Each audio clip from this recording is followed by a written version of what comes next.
go to the back of the room and I'm going to cry. But when I say this, I say it because I have all trust. He has proven himself to me, to my family. And I thank God that we made the right decision at the right time. So can we celebrate the angel that will give the word tonight? Bishop James Hassel.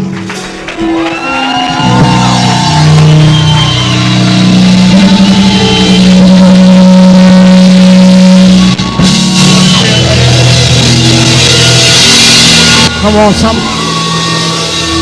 Can you give God a praise? It's on. Y'all making much too much noise for me.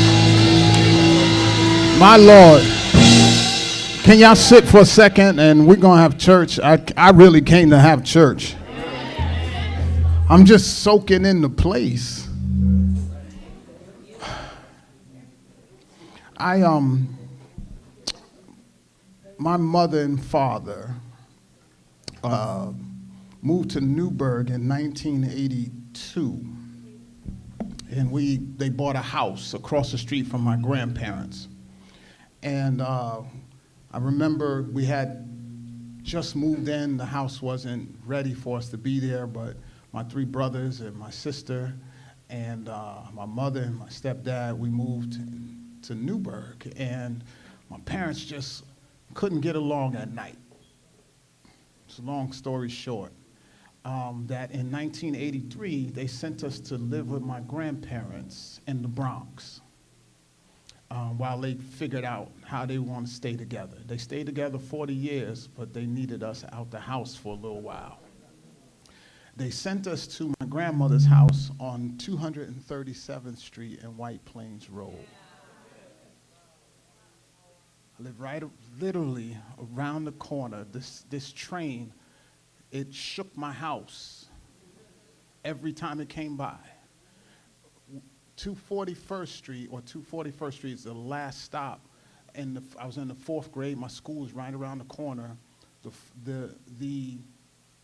We used to take the train from Reverend Ike's church on 180th Street in Harlem. Y'all don't know nothing about Reverend Ike. My grandmother used to sing for him every Sunday. She used to sing "It Is Well." The organ used to come out the floor. She'd be like, "When peace like..." That was my grandmother. And we take the train. We thought the world ended at 241st Street. We didn't know nothing about Mount Vernon, New Rochelle, Yonkers, none of that. All we knew was that was the last stop. My grandfather, I worked at this supermarket here, bagging groceries so that I can buy a pair of sneakers from the Payless because I had holes in my shoes in the 4th grade. My grandfather was an alcoholic. And so he saw my stash of money and spent my Skips money on Splash, Thunderbird. That was the light-skinned version. Night Train was the dark-skinned version. I was so angry, but I went back to work, and $13.11 bought me another pair of fake shell-top Adidas. I didn't have holes in my shoes anymore. I walked past this building right here in those shoes. That just pulling in here made me so emotional because God says your story didn't end there. And that you have not been planted here for the people in this room. You've been planted here for people, for young people who have holes in their shoes.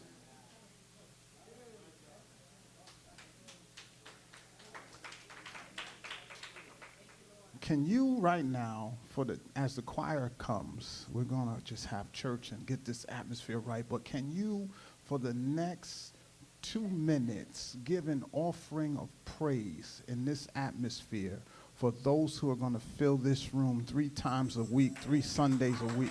3 times on Sunday. Come on.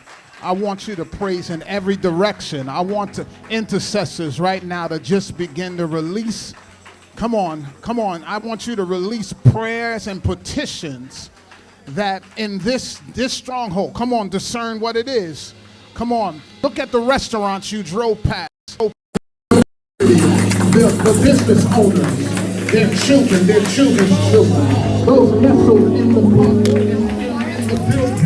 They're going to hear the sound of the kingdom of God, resounding from here with a clear word from the mighty man of God, the woman of God. And I want you right now to open your mouth, clap your hands, and start rejoicing that you see souls walking down these aisles, filling this room. How many old people get in the right place? One. I was telling Kyra this. I don't know how to communicate this without offending somebody. But I saw this battle rap. And the brother, he wasn't rhyming. He says to the guy he was winning against, he says,